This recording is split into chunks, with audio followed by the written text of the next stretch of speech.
Yeah. Let's see yours. Come on, Ben. Let's go. Adults. I know you like to gamble. All right, Coach. Opening thoughts. Wrap up the Oklahoma road trip, and then look ahead to senior night on Friday.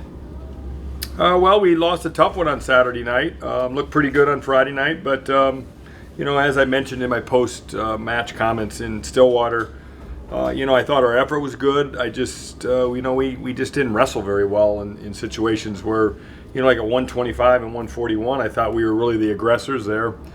We had our opponent's legs multiple times and just couldn't capitalize. So, the combination of them having just really good defense and us not having good enough offense probably made the difference there. We sure could have used Cody Chittum. I think he would have been a difference maker for us at 157.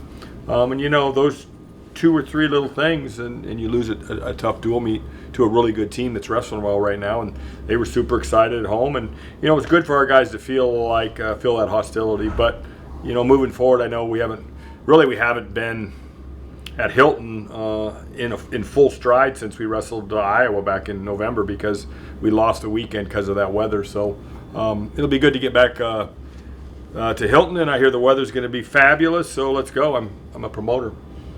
You mentioned Cody Chittum there a little bit. How's he doing health-wise? He seems to be good. Today, Tuesday, will be a big day just to see. He passed all of his tests. He had some great workouts yesterday, but when you're in concussion protocol, there's a series of tests you got to keep passing. And his workout this morning was good, and so we'll just see. But right now it appears. But if not, Jason's ready to go. So we got 2 guys. And then at 125 with Kyson Terrakina, we saw him come out hot early this year with beating Eric Barnett, major decision. He got a couple tech falls early. What's he got to do to get back to that level?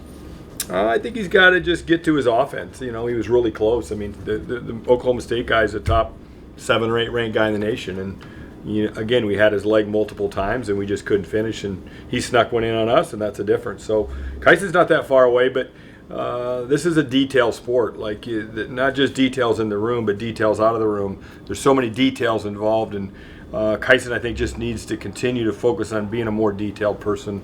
And I see him going that way, but you got to do that for a while before you see a difference. And then younger Bastida, 2 top 11 wins, 1 major decision, 1 near major decision. He keeps piling those things together. I mean, we ask about it every week, but what does he keep showing you week after week? Pretty darn good.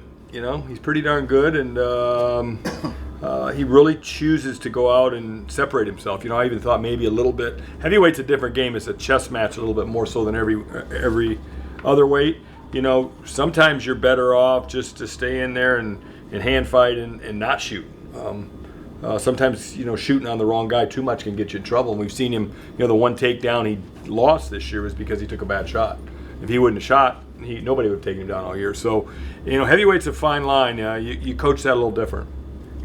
Have you seen someone throw a heavyweight like he threw Heinzelman in that bear hug? No, that was borderline criminal. Borderline criminal. That looked like it hurt. When you see a 250-pound man's feet this far above his head, that's usually a sign of pain. So that's the explosiveness of younger Bastida.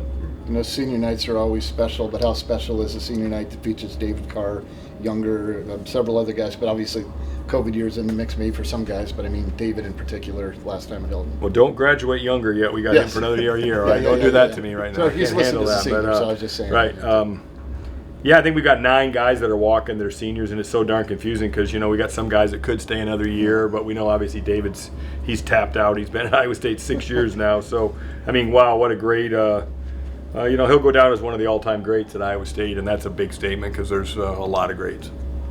What do you see of that matchup with Peyton Hall and him? Obviously, Hall took O'Toole to the brink. Hall's tough. Hall's really tough, and David realizes he's tough. So we got to be ready to go. He's tough. That's it. All right, guys.